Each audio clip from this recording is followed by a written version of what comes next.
Buenos días, qué gusto estar con todos ustedes en la entrevista del 106.9 FM Radio. Cuando comenzábamos, a primera vista, la revista matutina del 106.9, teníamos entrevista a esta hora.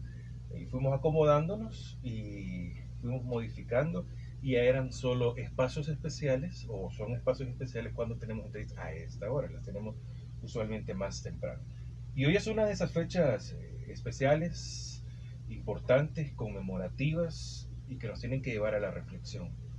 Un día como hoy, pero en 1975, las calles de la 25 Avenida Norte, correcto, fueron pintadas, manchadas, lloraron ese día porque sale una marcha de la Universidad Nacional y hay unas inmediaciones del Hospital General del Seguro Social, antes del Hospital Rosales, en esa zona, en la intersección con la Roosevelt, ¿sí? No, ¿verdad? Sería la Juan Pablo, ¿correcto? Llegan las fuerzas represivas de nuestro país para tratar de dispersar completamente esa protesta, esa manifestación que se estaba dando de estudiantes de la Universidad de El Salvador. Eso tenía un antecedente, porque se iba a realizar un desfile bufo en Santa Ana por estudiantes y eso ya no se pudo realizar porque fueron reprimidos también. Bueno, pero la historia, el relato, el recuerdo, el que las futuras generaciones conozcan qué es lo que pasó, hoy lo tenemos con uno de los sobrevivientes de este acontecimiento, Salvador Cárcamo. Qué gusto que nos acompañe. Nos acercamos un poquitín más para acá. Bueno, qué gusto que esté con nosotros. Hace el año pasado le decía también, increíble, primera vez que lo entrevisto. También primera vez que lo entrevisto. A pesar que nos hemos encontrado tantísimas veces. Bienvenido, Salvador. Muchas gracias. Es un gusto estar aquí con ustedes en esta fecha de la historia dolorosa y al mismo tiempo mucha significación. ¿Qué pasó? ¿Quién dijo vamos a hacer nosotros la marcha o cómo surgió todo esto? Es que esto venía de una tradición que surgió en San Salvador. Para las fiestas patronales se organizaba un desfile bufo, que era una actividad, podríamos decir, donde había mucha sátira política, irreverencia a la religión conocida, había mucha alegría, había arte, se participaban, se hacían escenas, había música. Es decir, era en un ambiente alegre se ironizaba la situación política y se hacían críticas. Salía acompañada también de una publicación que se llamaba La Jodarria. En un tiempo La Jodarria había sido escrita principalmente por Roque Dalton, ya se imagina las características, ¿verdad? Tenía mucha información y al mismo tiempo mucho humor, pero llegado al momento de la crisis en la cual estaba el país, que era una crisis económica, estábamos en ese entonces más aislados de lo que El Salvador ha sido siempre, porque El Salvador frente al Pacífico ha sido un país, un pueblo aislado. Frente al Pacífico no hay islas cercanas, es una inmensidad de océano. En cambio, el Atlántico, el Caribe, hay mucha actividad, mucho bullicio, hay más dinámica.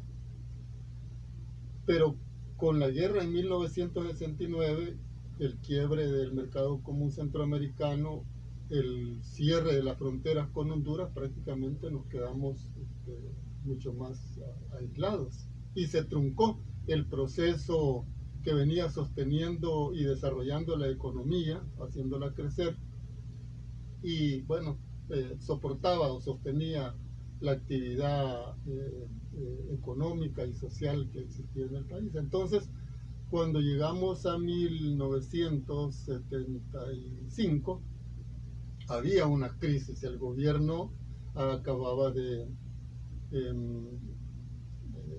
recientemente acababa de intervenir la universidad.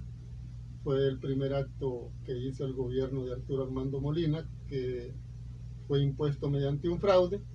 Y entonces había no solamente un problema social, ¿verdad?, que venía acumulándose de la expulsión de los salvadoreños, entre 100 y 300 mil, según cada autor, fueron expulsados de Honduras, el desalojo de una gran cantidad de campesinos de la zona del embalse del Cerrón Grande en 1974. Entonces había además de una situación económica quebrada, una situación social crítica en el pueblo, y con la imposición de un presidente sobre la base de un fraude ampliamente conocido en El Salvador y en el mundo, existía también una crisis política. En ese marco es que se da la propuesta de el desfile bufo en Santa Ana, como una forma local, una forma local, sí, porque el desfile bufo aquí en San Salvador se daba para las fiestas agustinas, y el desfile bufo en Santa Ana, el estudiantado participaba el propio día de las fiestas, que es el 26 de julio. Por eso es de que en esa fecha, en 1975, el 25 de julio,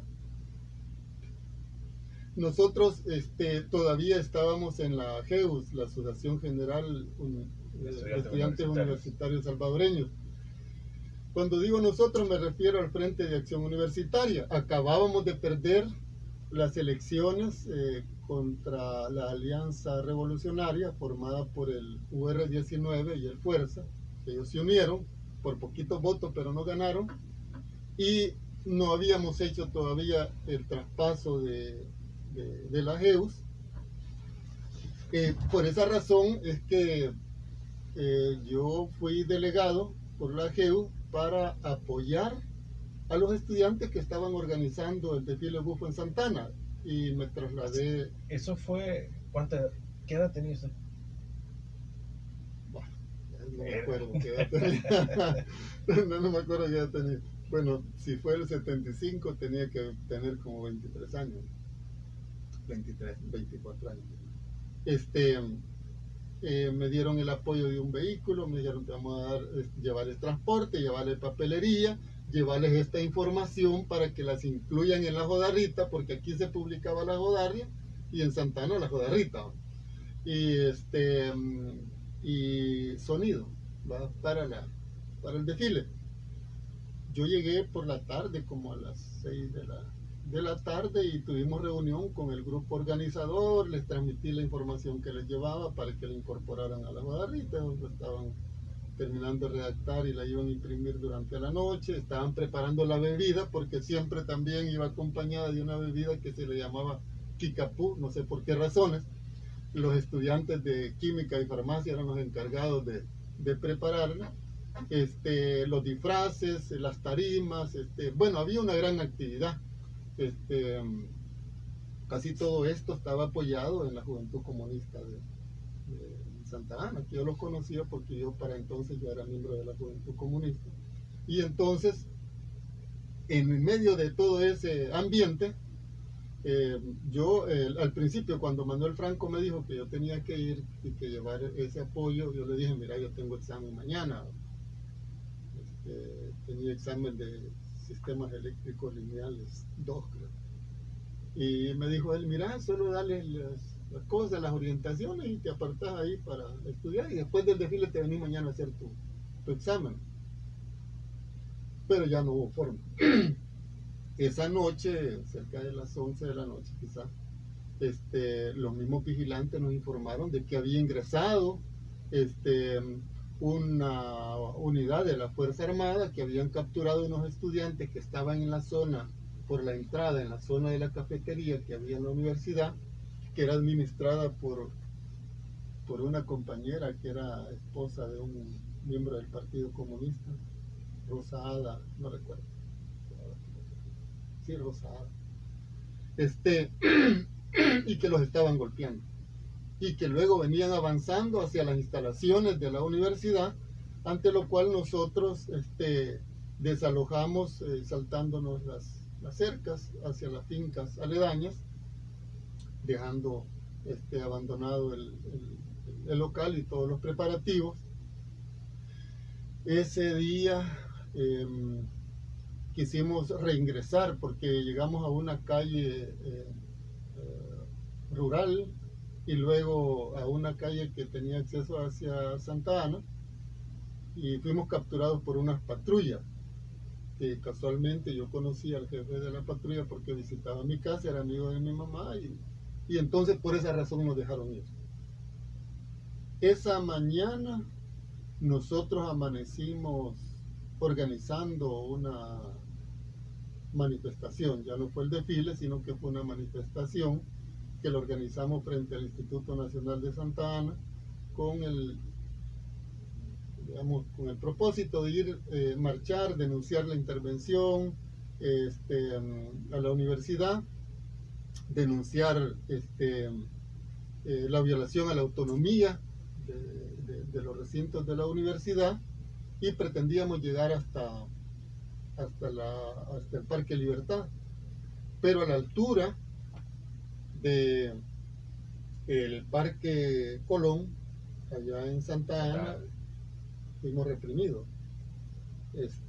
La Guardia Nacional con machetes hirieron compañeros, golpearon a otros, y nosotros decidimos, porque la gente estaba indignada y quería manifestarse, llamamos a la gente a que se volviera a concentrar para hacer la protesta en el Parque Anita Alvarado. En el Parque Anita Alvarado, cuando llegamos al Parque Anita Alvarado, sí ya había tropa de la Segunda Brigada de Infantería.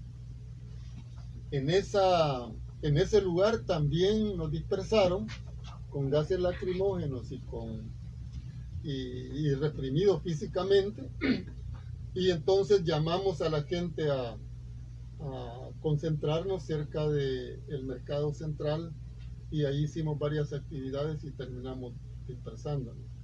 El día siguiente hicimos otra actividad de calle, y así todos los días hasta el 28, que fue una manifestación acompañada por ya sindicatos, acompañada por estudiantes de secundaria, una manifestación enorme, y con un gran empuje, y media cuadra antes de llegar al Parque Libertad fuimos detenidos por una cuña que es una formación militar de la Guardia Nacional, quienes sacaron sus machetes y pretendían agredirnos. Ahí se dio una situación bien simpática.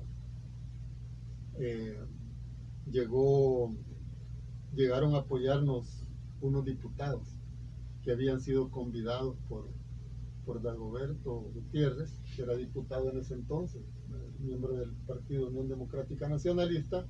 Llegó Hugo Carrillo del PCN, y llegaron 2 o 3 diputados del PDC, entre ellos Marianela García Vías, que era diputada, y hubo una conversación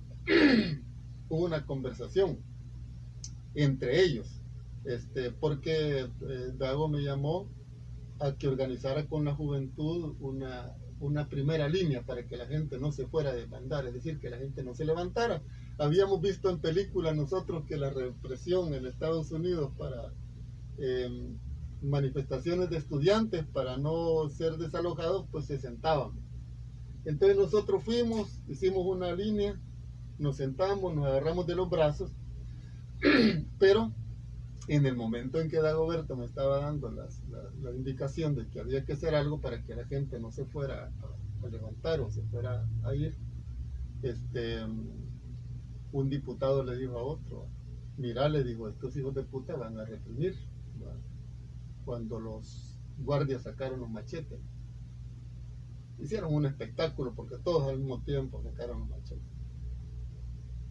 Y entonces dijo un diputado, el otro diputado le contestó, no creo, le dijo, porque mira cuánta gente hay, no creo que se atrevan porque hay demasiada gente. Bueno, yo me fui con eso, lo escuché, hicimos la línea, nos agarramos de los brazos y una profesora que andaba en la manifestación dijo, me voy a quitar los zapatos, dijo, porque estos hijos de puta van a reprimir, y se quitó los zapatos de tacón, ¿va? Y le dijo un compañero de los que estaba haciendo ahí la línea de defensa conmigo, le dijo, no compañera, le dijo, que no ve que ahí están los diputados, no van a reprimir porque ahí están los diputados. Una cosa chistosa, porque los diputados tenían la fe, digamos, de que no iban a reprimir porque la cantidad de gente que había.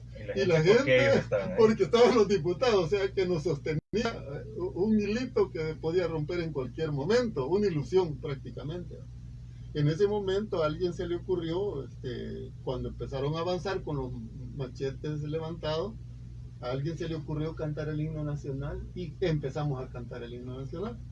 Y entonces la cuña de la guardia se detuvo, ¿verdad? Y entonces ese momento nosotros de desconcierto, digamos, de qué hacer, ¿va? Porque como eso significaba supuestamente mucho, ¿verdad? En la cabeza para ellos el oficial mandó detener y entonces nosotros aprovechamos para cerrar y todo eso y disolver la marcha, ¿va? La gente, yo pienso que actuamos muy responsablemente en ese momento. Un compañero del ERP que después desapareció en la marcha del 30 de julio, Ever Gómez, que es de Santa Ana, me dijo, mira, me dijo, la cagaron ustedes, porque no debieron la gente quería dar verga, no debieron de haber levantado la gente. Entonces en ese momento iban unas muchachas de secundaria, y yo les dije, ¿se sienten frustradas ustedes por lo que hicimos ahora? ¿No? Y estarían dispuestas a volver a participar si las llamamos. Sí, dijeron. Había entusiasmo. Entonces me dijo Ever, tal vez tengas razón, tal vez tengas razón.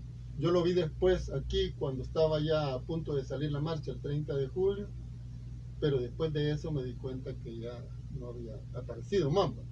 Entonces, el día 29 de julio me vine yo para San Salvador. Había pasado todos esos días en Santa Ana. El 29 de julio me vine para San Salvador. Tuve el informe con los compañeros de que se había formado un comité de lucha universitario entre todas aquellas organizaciones político-estudiantiles revolucionarias que estaban organizadas dentro de la universidad, con las cuales no podíamos tener nada en común, con las cuales llegábamos hasta los golpes dentro de la universidad, pero ese hecho que había pasado de el irrespeto a la autonomía universitaria en Santa Ana los había unido. Esta es una cosa, pero para mí que fue, no se destaca, pero fue de lo más importante que dio como producto, digamos, ese momento. La unidad de la izquierda revolucionaria de ese momento en la universidad, a través de un comité de lucha. De eso no se habla, yo nunca he visto, ¿verdad? Porque quien convocó a la marcha del 30 de julio fue el Comité de Lucha Universitario. Las otras organizaciones no hubieran aceptado que lo hiciera AGEUS, porque aunque AGEUS era el símbolo, pero la AGEUS la teníamos nosotros todavía, no habíamos hecho ese traspaso a las nuevas organizaciones que habían ganado las elecciones. Entonces, ese día a mí me curaron, yo andaba herido de la mano, esa noche, y el día siguiente en la mañana se estuvo dando ciertos retoques y los últimos detalles de la marcha de la tarde.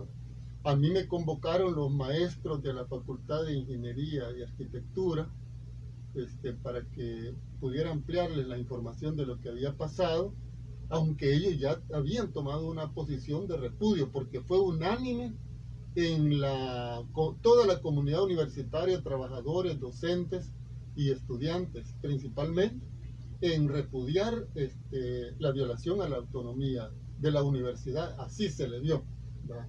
como una violación a la autonomía de la universidad. Entonces, ese día yo expliqué una táctica que habíamos utilizado en Santana, que era cuando aparecían los cuerpos represivos, nosotros nos dispersábamos y ya teníamos un punto posterior para volver a reunirnos para continuar con la protesta.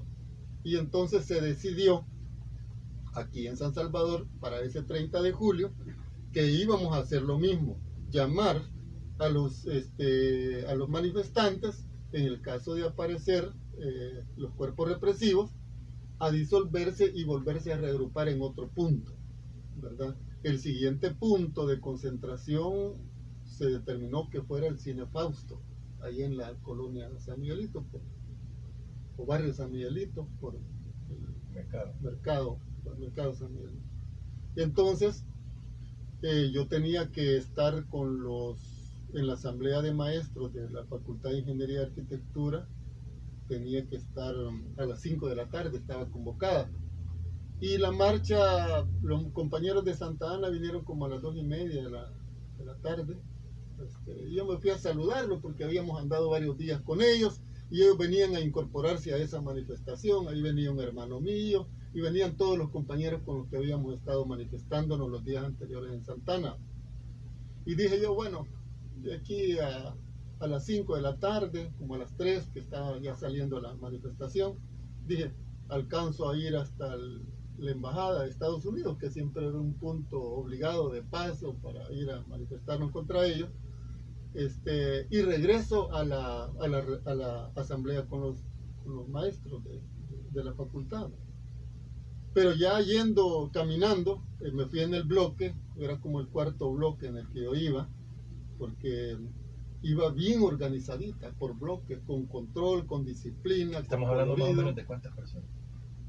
Ese no puedo decir, pero iban 3 bloques adelante del bloque en que yo iba y yo iba como en el centro de la parte central, porque venían otras. 2, 3 más atrás. Sí, 1, 2, 3 más.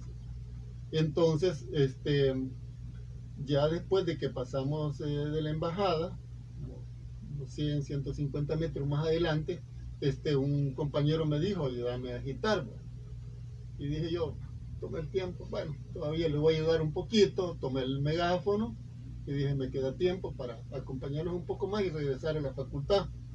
Y entonces empecé a agitar, conocía las consignas y bueno, la idea era mantener el orden y mantener animado, digamos, el bloque en el cual íbamos nosotros, que era el bloque de Occidente, que es en el que yo iba. Pero en eso apareció una línea allá en el fondo, ¿verdad?, de militares. Se miraba, pues, porque ya hacia una parte baja la calle y luego sube un poco en la parte del paso a desnivel. Y entonces todo el mundo dijo, bueno, tranquilo, aquí está el agua, aquí está el bicarbonato, porque pensábamos de que lo que venía era gases lacrimógenos, que era con lo que normalmente dispersaban las manifestaciones, y todo el mundo mojando pañuelos, mojando trapos y usando bicarbonato, preparándose para lo que supuestamente venía. Se detuvo la manifestación un momento, ¿verdad? Esto es lo que yo aprecié. No he hablado con los que iban en el primer bloque sobre esto, porque hubo un momento en el cual el primer bloque empezó a trotar, ¿va? Y no seguíamos buscando la Alameda recto sobre la 25, sino que se viró hacia el oriente, ¿verdad? Buscando empalmar con la Juan Pablo. Y en ese momento, cuando ya transcurrió un momento, cuando el primer bloque corrió, cuando el segundo bloque quiso hacer lo mismo detrás, porque entonces dijimos nosotros, bueno, vamos a pasar, porque solamente están bloqueando el acceso hacia el sur, vamos a agarrar hacia el oriente. Entonces en ese momento empezaron a disparar y yo empecé a orientar de que la gente se dispersara tranquilamente, que no hubiera pánico entre la gente, que nos dispersáramos, y a llamar a que el siguiente punto de reunión era el Cine Fausto. Hay un profesor de la Facultad de Ingeniería que estaba filmando en ese momento, y en ese momento que el último que aparecía en el video era yo, que iba dando orientaciones, Y ahí en ese momento la cámara toda se trastornó porque empezaron los disparos. Yo al principio creí que estaban disparando al aire para dispersarnos, pero no. Después se sintieron los silbidos de los tiros. Yo quedé sorprendido realmente, no me imaginé jamás de que hubieran disparado en un día sobre las calles de San Salvador, públicamente a los ojos de todo el mundo, dispararle como disparar. Bueno, si a un animal no se tiene la conciencia de dispararle así, y nos dispararon. Entonces ahí vino un gran desorden. Yo esperé que viniera la parte que se cortó de la manifestación para irme con ellos, porque yo me quedé con el megáfono y dije, necesito seguridad para moverme con el megáfono, y me quedé orientando todavía y esperando que vinieran donde se había cortado la manifestación. Antes de eso, antes de que ellos llegaran hacia la posición donde yo estaba, 4 policías cuatro guardias vestidos de civil, ¿verdad? Me agarraron. Y entonces empezamos a forcejear. Yo en ese entonces estaba haciendo judo y tenía mis técnicas para poder defenderme. Y entonces yo daba un golpe, pero me daban 4 golpes. Y total, es que hubo un compañero que ahora es médico, se llama Gilberto, que él todos los años me llama, posiblemente me llame este año, para pedirme disculpas de que no me pudo rescatar, porque él intentó. Era un estudiante de medicina en ese entonces, él intentó rescatarme, pero lo amenazaron con la pistola y se fue. Y el tipo, este día casi siempre me llama y me dice, mira, discúlpame que no te pude rescatar. Luego yo esperé que el grupo que venía, donde venían los compañeros conocidos míos, ¿verdad? Y se movieron hacia el lugar donde a mí me tenían, ¿verdad? Y en ese momento me dejaron solamente con un policía que se había esposado conmigo, y 3 de los que me tenían detenido se enfrentaron a los compañeros con armas. Los compañeros no andaban armados, entonces se detuvieron, no pudieron, y como seguía los disparos, terminaron yéndose. Pero en ese momento yo había desbalanceado al policía que se había esposado conmigo y iba buscando la quebrada esa de Tutunichapa, lo llevaba, y el tipo con una pistola en la mano, pero no me la podía poner porque yo se la podía arrebatar, y iba esposado conmigo.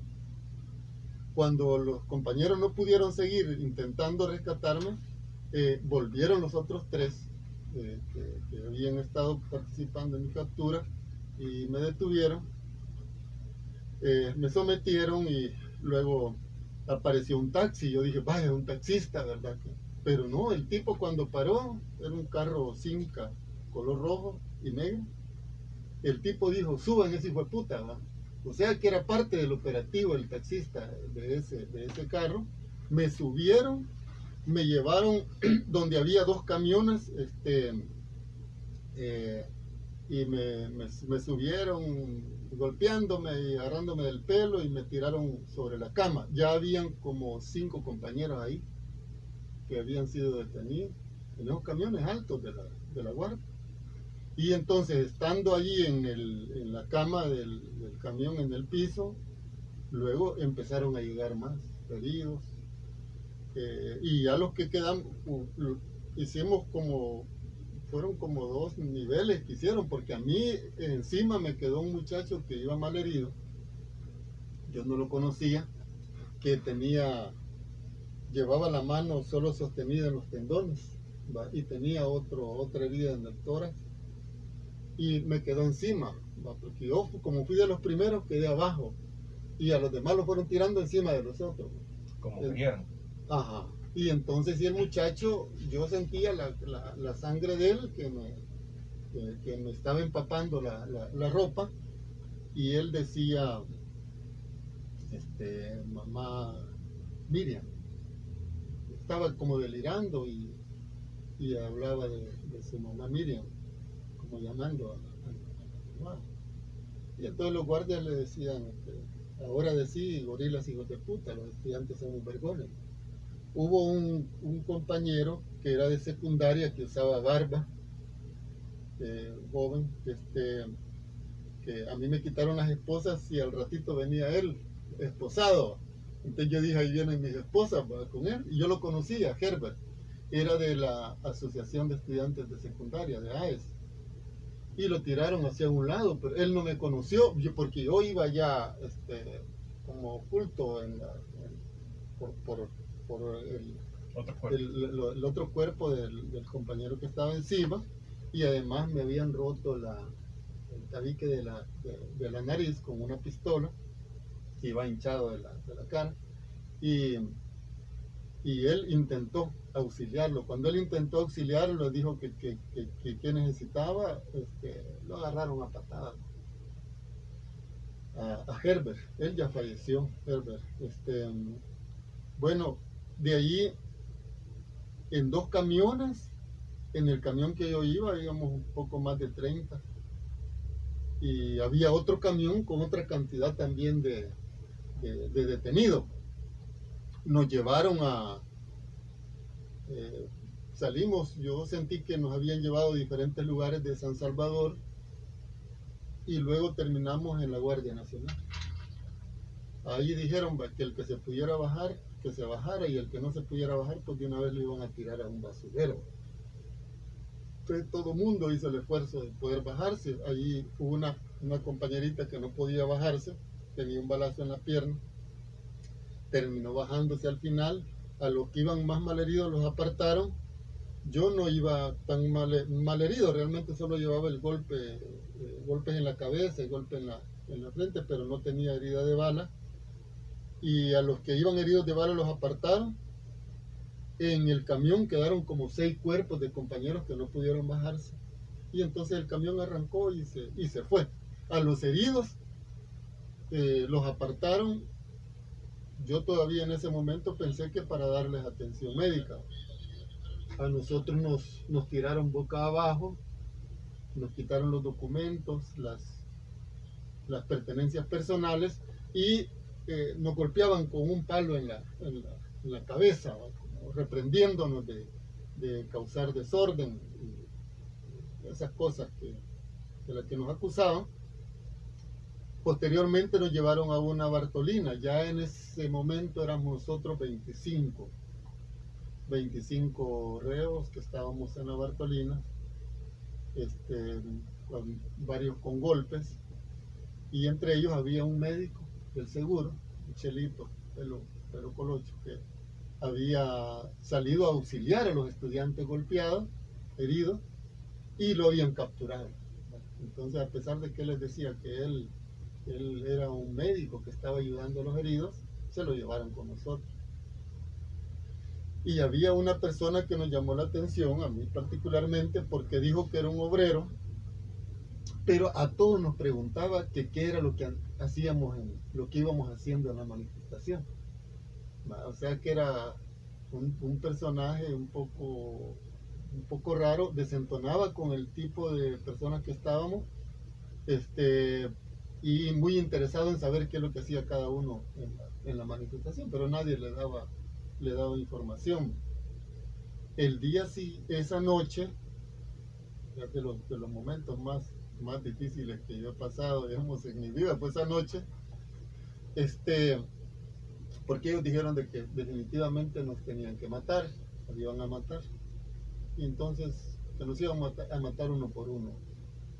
En ese grupo que estábamos de 25, yo conocí a Daniel Flores de Paz, un estudiante de licenciatura en matemáticas, porque era de Santana, y conocía a Herbert, al de Barba, al estudiante de secundaria de Barba, porque era de AES, de la Juventud Comunista. Entonces, al primero que llevaron fue a Daniel Flores de Paz, y a todos nos dio miedo, porque cuando se lo llevaron 2 guardias, al momento se oyeron unos gritos y una ráfaga, ¿verdad? Después regresaron y dijeron, bueno, ¿cuál va a ser el otro? ¿Verdad? En ese momento un gran temor, ¿va? Se llevaron a otra persona, a otro compañero, gritos, ráfagas, ¿verdad? Entonces dijimos, nos están matando. Entonces yo fui como en 4º o 5º lugar, me llevaron, Y digo, bueno, me van a matar. Ya había pasado el momento del miedo, ya había una decisión y más tranquilidad, una decisión que cuando uno llega al límite del miedo y después pasa ese límite, pues lo demás, hay una tranquilidad, ¿va?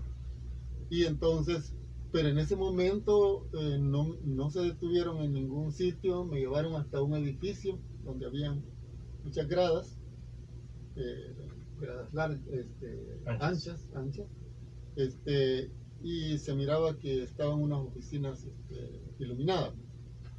Cuando yo subí allí, esposado todavía hacia atrás, cuando subí, vi que los compañeros que habían llevado antes los tenían hacia un lado sentados. Y entonces a mí me mandaron para un escritorio donde estaba un interrogador, había otro escritorio allá donde había otro interrogador, enfrente, los dos estaban a distancia, a uno a cada lado del portón, y había un jefe de ellos observando los interrogatorios. Cuando a mí me empezaron a interrogar, el jefe de los interrogadores le dijo, detenete, le dijo, a este lo voy a interrogar. Y me empezó a decir que a qué célula pertenecía, que cuál era mi seudónimo. Se ve que conocía bastante de lo que eran las formas organizativas del Partido Comunista, principalmente, en donde él se quería enfocar conmigo. Pero yo me hice el ignorante, que no sabía nada de eso, haciéndose como que iba pasando a uno por ahí cuando lo capturaron, que no tenía que ver con organizaciones de ningún tipo. Y entonces desistió el tipo y me siguió interrogando, tomándome los datos del otro muchacho que estaba. Nos devolvieron a la Bartolina. Yo el día siguiente amanecí haciendo ejercicio. El médico me revisó el golpe porque yo no podía respirar, respiraba por la boca.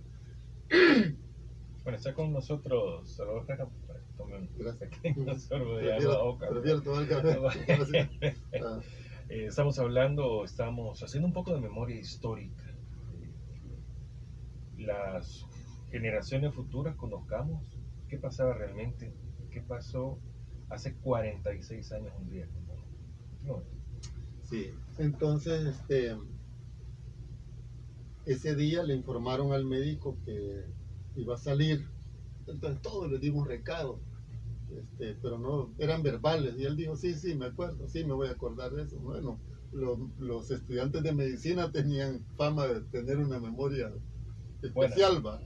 Y entonces yo le dije que se comunicara con el doctor Luis Domínguez Parada, que me conocía porque yo era miembro del Consejo Superior Universitario y él era decano de la Facultad de Derecho en ese momento, que incluso hubo una ocasión en que nos demandó, creo que la empresa, una empresa editora, porque nosotros en ese grupo participaba Mauricio Mejía, que era el encargado de las publicaciones, y entonces nosotros publicábamos libros técnicos. Creo que se llegó a un número como de 16 libros técnicos, que incluso nos pedían hasta de Nicaragua o de Guatemala y de las otras facultades, que nosotros imprimimos libros para apoyar a los estudiantes con libros de bajo costo, dado pues que las editoriales resultaban muy caras sus publicaciones. Entonces hubo un momento que nos quisieron hacer una demanda y el doctor Luis Domínguez Parada se mostró como parte, ¿no? para defendernos. Luis Domínguez Parada. Bueno, estuvimos 3 días en la cárcel. Un día nos sacaron a una zona verde donde tienen una piscina en La Guardia, o tenían, y nosotros creímos de que había sido a causa de que alguna organización humanitaria estaba exigiendo que le entraran las celdas para ver si estaban ahí los detenidos. Y con otro compañero que era profesor del Colegio de la Sagrada Familia, pues, que andaba en esa manifestación, empezamos a querer hacer un plan como para evadirnos. ese día ya prácticamente nosotros dijimos, aunque sea nosotros dos, bueno, nos vamos. Yo no creo que nos peguen, ¿verdad? Si corremos, nos tiramos a la quebrada y corremos, porque de otra manera nos van a matar. Entonces en ese momento llegaron y dijeron, hagan una columna aquí en este sendero. Saliendo del área de la piscina hicimos una columna, y en ese momento un guardia me tocó la espalda y me dijo que no volviera a ver, que no me preocupara, que en ese momento nos iban a llevar a presentarnos a los periodistas. Para entonces ya nosotros ya no éramos 25, se había ido el que decía que era obrero, que estaba entre nosotros haciéndonos preguntas, y ya no estaba tampoco el médico, ya que nos quedamos 23. De tal manera de que cuando el guardia me dijo que nos iban a presentar a los periodistas, aunque él me dijo que no volviera a ver, que no dijera nada, yo volví a verlo y lo reconocí que era un amigo de mi barrio, de las personas que eran muy cercanas en el barrio, que trasnochábamos y todo eso. Entonces me dijo, estate tranquilo, los van a presentar, van a salir. Y entonces yo corrí la voz y cambió el ánimo de todo el mundo, porque todo el mundo estábamos esperando de que... ¿ah? Sí, muy tensionado. Sí. Y entonces nos llevaron a una sala. Como yo estaba empapado en sangre y tenía la cara un poco desfigurada, dijeron, no, este muchacho no, que se siente al fondo, porque iba a dar yo mala impresión, por cómo iba ensangrentado, pero no era mi sangre, sino que era la sangre del compañero que habían tirado encima de mí.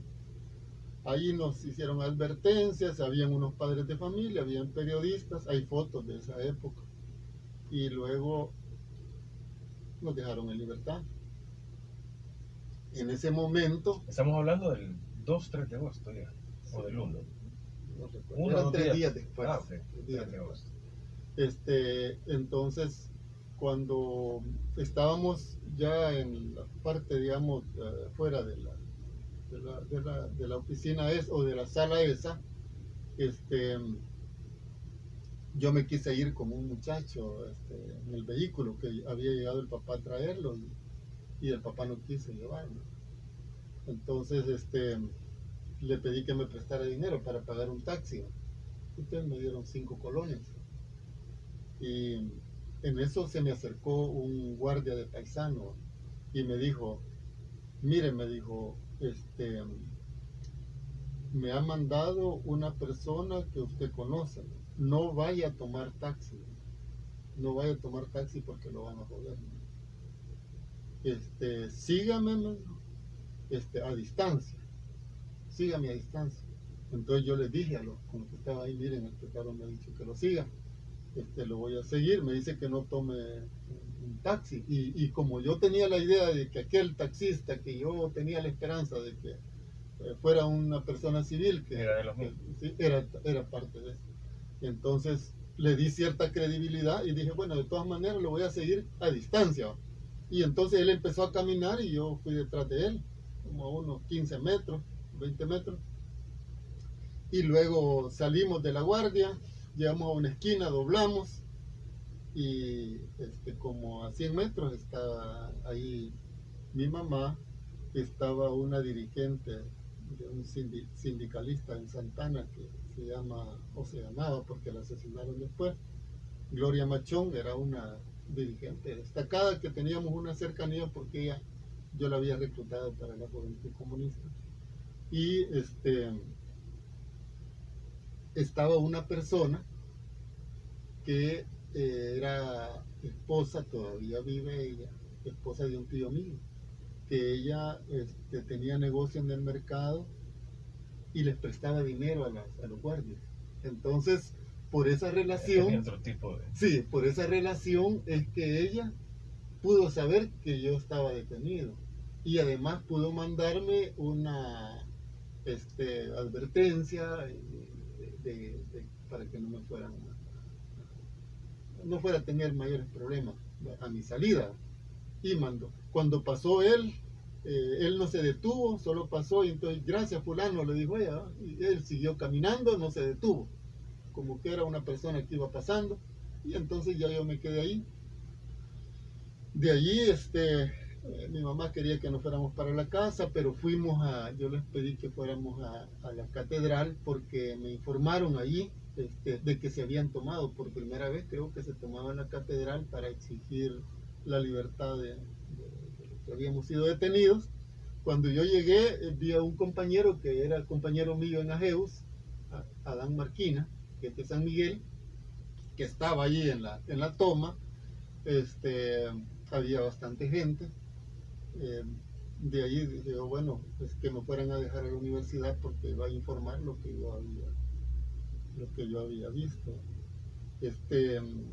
Después apareció un reportaje en un periódico de la tarde, no sé si era el Latino o el Independiente, no recuerdo, en donde había una narración de las cosas que, casi exactamente como las cosas que yo declaré esa vez, que yo informé, y no me extrañó porque si hubiera sido lo que yo informé o hubiera sido lo que otro informó, pues era bien parecido, pues era lo mismo.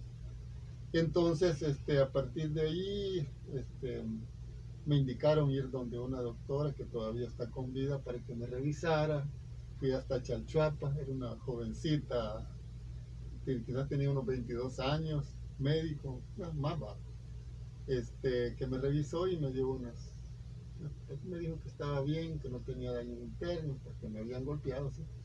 Y me dio unas pastillas que eran para, no sé qué, una cuestión postraumática, psicológica, pero yo le dije, no, si yo estoy bien, yo no tengo nada. No, pero llévatelas, me dijo, llévatelas, de todas maneras, llévatelas. Yo la regalé a otro compañero que estaba con problemas, que no podía dormir, porque como yo las necesitaba. Hasta que a la semana empecé a darle vuelta. Y si yo hubiera hecho tal cosa, y si yo hubiera hecho lo otro, y si hubiera hecho lo otro. Era para eso, sí, pero a mí me dio más lento. Las cosas a mí se me dan más lentas de lo que a otras personas. Entonces, yo no las tenía y pasé momentos muy, muy difíciles con eso.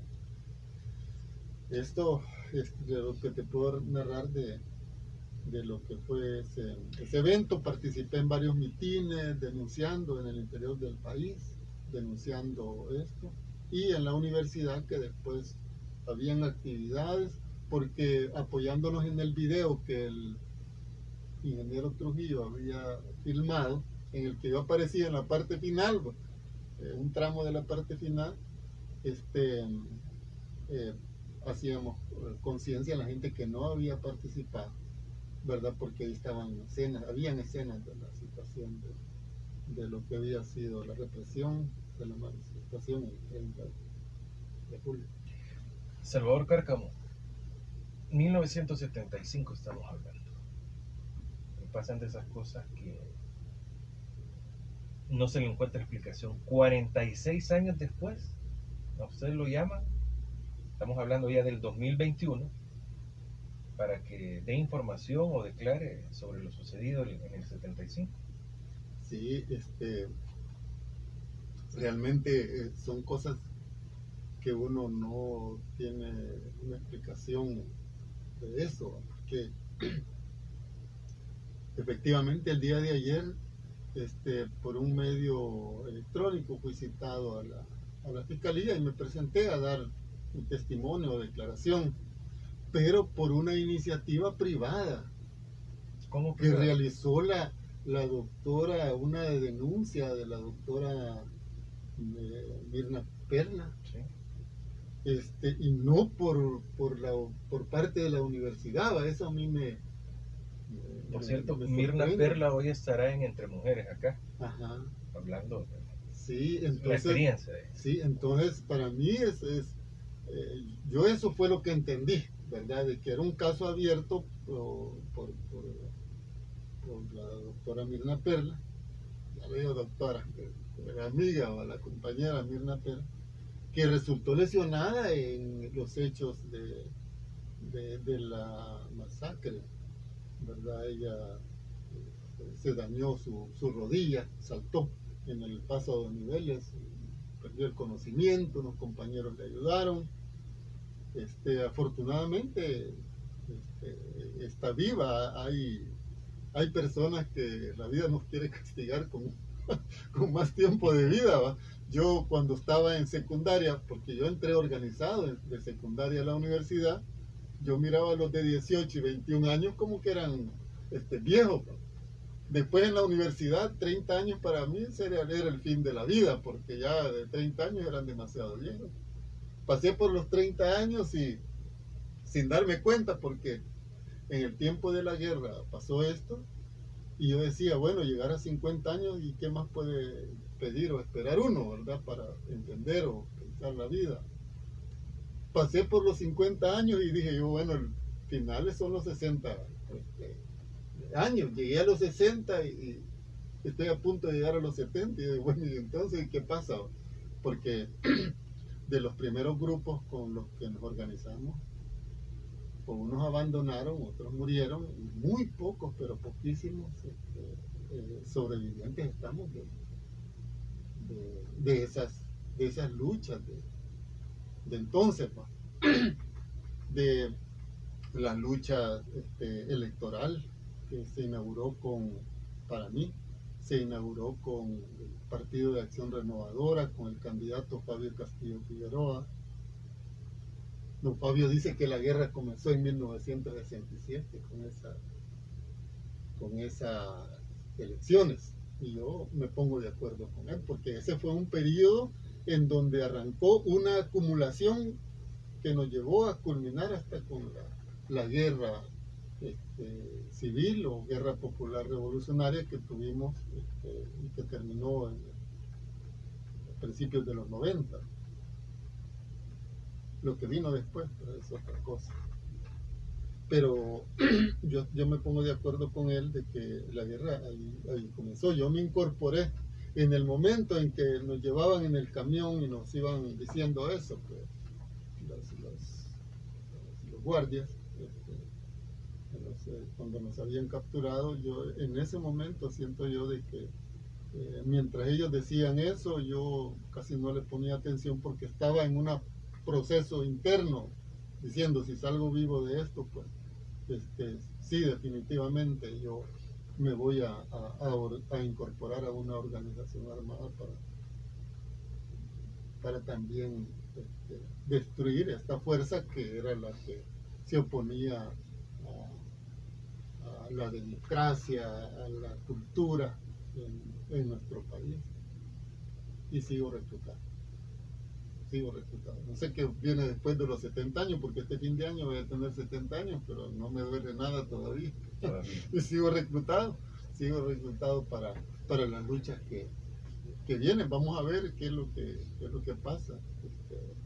El país ahorita tiene por un lado signos muy esperanzadores, por otro lado signos muy amenazantes, ¿verdad? De los primeros, la lucha contra la corrupción y la destrucción de ese régimen de partidos tan dañino para la sociedad, para las mayorías populares. Pero por otro lado, se anuncia una militarización, ¿no? Entonces, ¿qué es lo que va a pasar? Mientras el pueblo expectante, porque no tiene un instrumento, porque no ha creado, no ha organizado ¿Y el instrumento de la Universidad Nacional? ¿Dónde está ahora? Bueno, en una esquina. Tal vez no sea la misma esquina donde están los diputados de los partidos tradicionales de la posguerra, pero es que hubo un proceso. Los sectores oligárquicos no querían nutrir sus empresas ni que cundiera en la sociedad profesionales salidos de una universidad donde adquirían ideas extrañas. Ser universitario era ser subversivo. En la época en que yo entré a la universidad, ser universitario era ser subversivo. Entonces hubo varios varias propuestas. El gobierno de Arturo Molina dijo de que había que evitar la proletarización profesional. Y con esa bandera intervino la universidad, ¿va? Porque la universidad venía a tono con aquel modelo de desarrollo basado en el mercado común centroamericano, pero eso se rompió, ¿verdad? Eso se rompió y el empuje que tenía la economía en el país se cayó.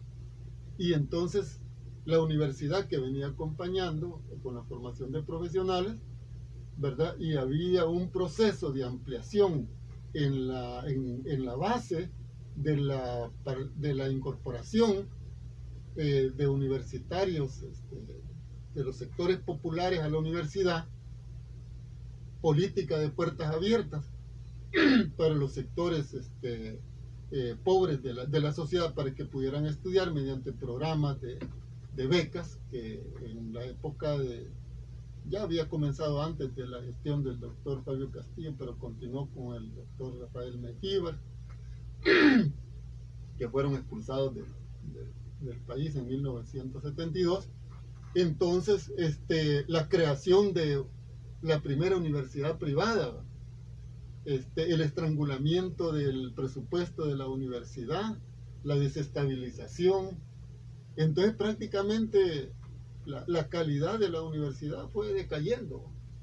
Prácticamente no eran méritos académicos o científicos, sino que eran méritos políticos partidistas lo que determinaban las autoridades que llegaban y se supeditaban a un proyecto político, y en el caso, digamos, de la posguerra se supeditaban a un proyecto electorero, ¿verdad? Entonces prácticamente la universidad dejó de ser un centro importante de influencia en cuanto a pensamiento, en cuanto a organización, ¿va? Nosotros estuvimos de cerca con las primeras organizaciones estudiantiles después de la posguerra, la BRES. Cuando les dijimos que había que desbordar las paredes de la universidad, no quisieron hacerlo, rompimos relación con ellos. Luego Bases, la organización Bases se formó de una parte de la BRES, trabajamos con ellos un tiempo, pero nunca quisieron salir del recinto universitario. Cuando decían, vamos a las comunidades, trabajemos con la gente afuera, pues ellos se acomodaron, ¿verdad?, a convivir, y muchos de ellos entraron en una especie de arreglos con las autoridades para tener determinados beneficios, y ahí prácticamente el movimiento estudiantil se perdió. Eso, no, hoy no tengo una opinión del estado, digamos, actual, no conozco las autoridades, no conozco la parte interna, me ando ganando la vida en la sociedad, ¿verdad? No conozco, pero por lo que el impacto que la universidad tiene en la sociedad, pues no es significativo. Bueno, el tiempo nos consumió. Solo pedirle, senador Cárcamo, su reflexión final, no reflexión final, sino que si le dieran la oportunidad de elegir, de participar en la marcha del 75, ya con toda la experiencia de vida y todo lo que he visto que se ha dado, ¿volvería a participar?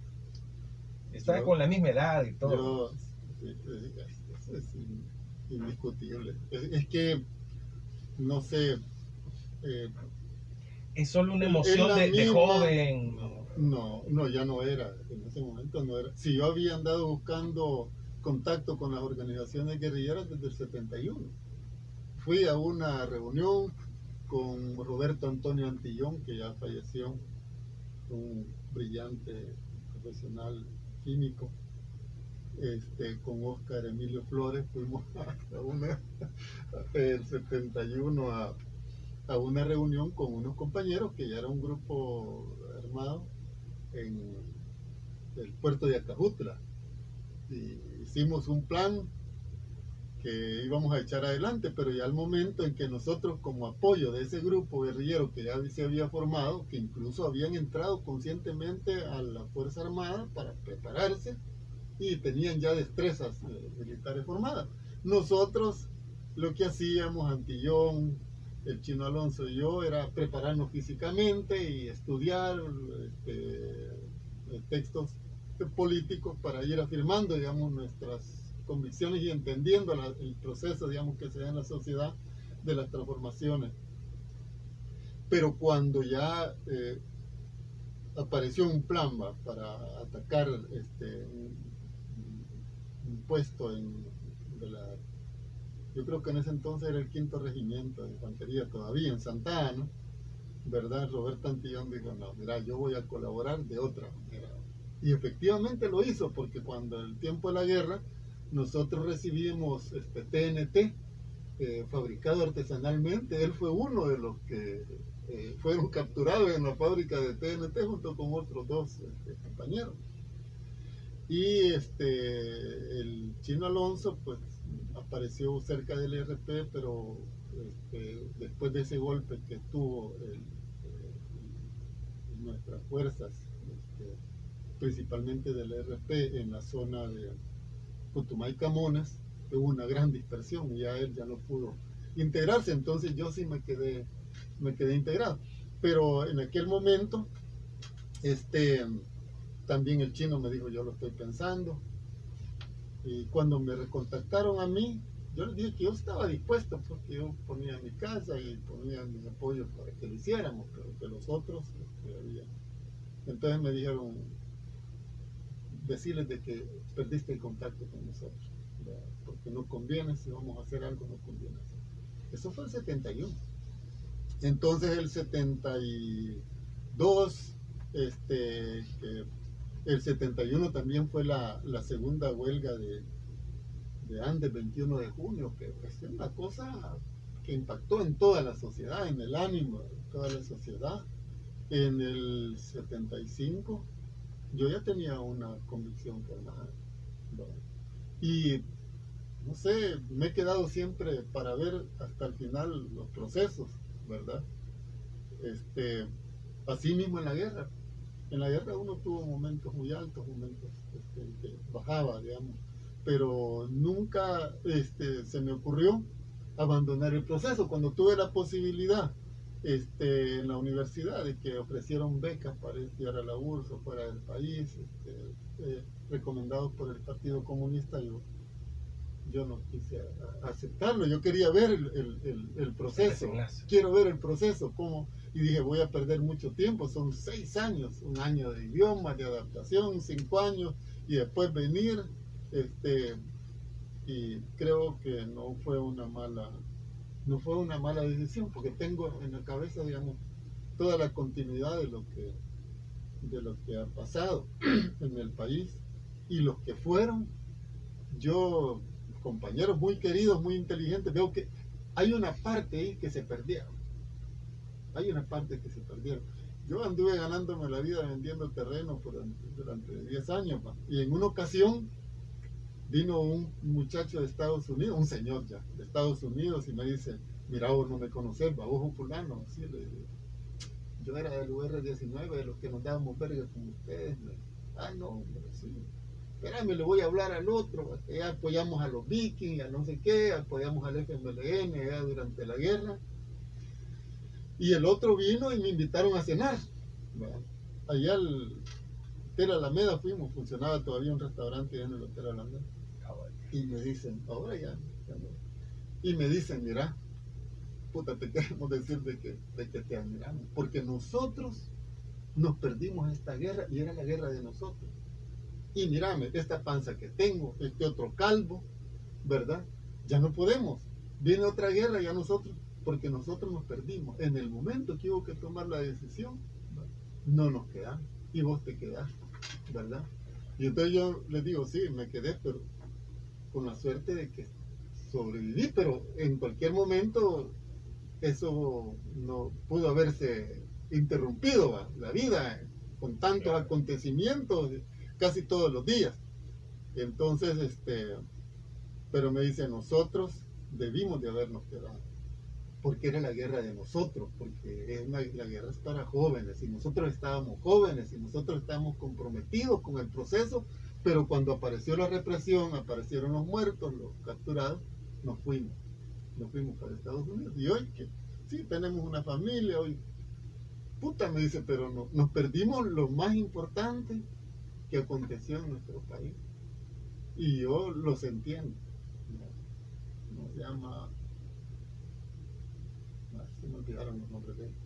Hoy se me olvidan las cosas, pero no es Alzheimer. Ya ves que no No es Alzheimer, no es Alzheimer, porque dicen que si uno se recuerda que se ha olvidado, sí, entonces, Bueno, quiero agradecer a Salvador Cárcamo, alguien que queremos, estimamos mucho en 106.9 Radio, y que nos haya venido a ilustrar, a contar su vida, porque eso es de las cosas que más ha marcado su vida, no con nosotros, sino que con la población, con las nuevas generaciones. Imagínense, en 46 años, ¿cuántos no habíamos ni nacido? Y hoy venimos a conocer parte de las luchas que han logrado que hoy vivamos en una democracia, que tengamos muchas libertades y que se ha llegado hasta los acuerdos de paz. Porque no comienza en el 75, como usted, comenzó antes. No van a decir que desde el 32 viene todo esto. Ahí poco a poco han venido todo. Pero en fin, espero de que concertemos para un par de meses y podamos platicar de algo también, de la historia, de sus vivencias, y podamos compartirlas con la audiencia. Muchas gracias, Salvador Cárcamo. Un Bueno, gusto. Saludos. Bueno, muchas gracias a todos. Hoy tenemos Entre Mujeres, ya le decía, Mirna Perla estará conversando con Verónica Blanco sobre él. Va a ser otra historia, completamente diferente. Y ella también, la esposa de Herbert Anaya, otro gran salvadoreño, alguien que sufrió mucho, pero entregó su vida para nuestro país. Muchas gracias, continúen con nosotros. 6 de la tarde hoy vamos a tener Estrella, viernes de rock en español para compartir con todos ustedes. Estamos en la Primera Vista, 106.9 FM Radio.